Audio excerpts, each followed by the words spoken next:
Hi everyone, welcome to my channel. So I came back from my home to hostel and it took me around 8 to 10 hours total घर से hostel तक आने में। तो जब शुरू में मैं हॉस्टल से घर आती थी या घर से हॉस्टल ट्रैवल करती थी तो it was fun to travel alone, but now जब मैं इतनी बार अप डाउन कर चुकी हूँ, I hate to travel in trains. Only I know कि हाउ आई स्पेंड दो 6 to 7 hours journey in train. And पता नहीं क्यों I don't feel comfortable enough to use phone there, और ना ही मैं कोई मूवी देखती हूँ।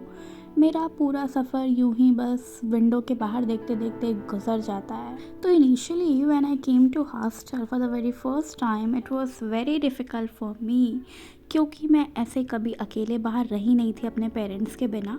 Even during my NEET preparation time in 2020 there was lockdown, तो एवरीथिंग वेंट ऑनलाइन। तो मैंने भी एक ऑनलाइन कोचिंग ज्वाइन कर लिया था, PW ऑब्वियसली, क्योंकि वही तब एकदम ऑनलाइन ऐसे बूम किया था। And I took 3 drops for my need. It was a long story, I will tell you in another video. And after lockdown जब सब कुछ बैक टू नॉर्मल हो गया, मैंने कोई ऑफलाइन कोचिंग कभी ज्वाइन नहीं किया, just because there was a fear inside में कि मुझे घर छोड़ के जाना होगा, अकेले रहना होगा। एंड मैं इमोशनली तब स्टेबल नहीं थी, तो I was not ready for it. हालांकि एक बार मैंने अपने पेरेंट्स से इस बारे में डिस्कस भी किया, बट दे वर लाइक कि पढ़ने वाले बच्चे तो कहीं भी पढ़ लेते हैं। तो मेरे को भी एक रीज़न मिल गया कि हाँ सही बात है। तो मैंने भी कभी ऐसे कोई स्टेप लिया नहीं कि मुझे बाहर जाके तैयारी करनी है। तो पहली बार जब मैं हॉस्टल आई तो मेरे लिए वो बहुत मुश्किल रहा, क्योंकि मैं ऐसे कभी बाहर रही नहीं थी। Choosing another course is heartbreaking जब हम 3 साल से किसी और चीज़ के लिए तैयारी कर रहे थे। But still I was happy for this new journey, क्योंकि अभी मेरे में ऐसे कोई रिग्रेट या गिल्ट नहीं रहा था। आई वॉज सेटिस्फाइड कि ठीक है 3 years मैंने तैयारी की, तो अभी मेरे को ऐसे कोई मन में कुछ था नहीं। But first few month college में न्यू जगह, new place, new people and the language, it affected me a lot. Leaving home is never easy for me. I spent my 3 months in just crying. At that time I really needed some emotional support. तो मुझे बस कुछ लोग चाहिए थे जिनसे मैं अपने आप को सराउंड रख सकूं और मुझे ऐसा लोनली फील ना हो। उस टाइम पे ऐसी कंडीशन थी कि मैं एक रूम में अकेले बैठ भी नहीं सकती थी, मैं पढ़ती क्या। और यही वो टाइम होता है जहाँ पे लोग गलत कंपनी को चूज़ कर लेते हैं। Same happen with me. I know कि people around me was not good, but still कि मेरे को बस कुछ लोग मिल जाए जिनसे मैं थोड़ा बात कर सकूँ, मुझे अकेला फील ना हो। I started living with them, but कुछ टाइम रहने के बाद आई रियलाइज्ड कि बस मैं अपने ब्रेन को कचरे से भरी जा रही हूँ।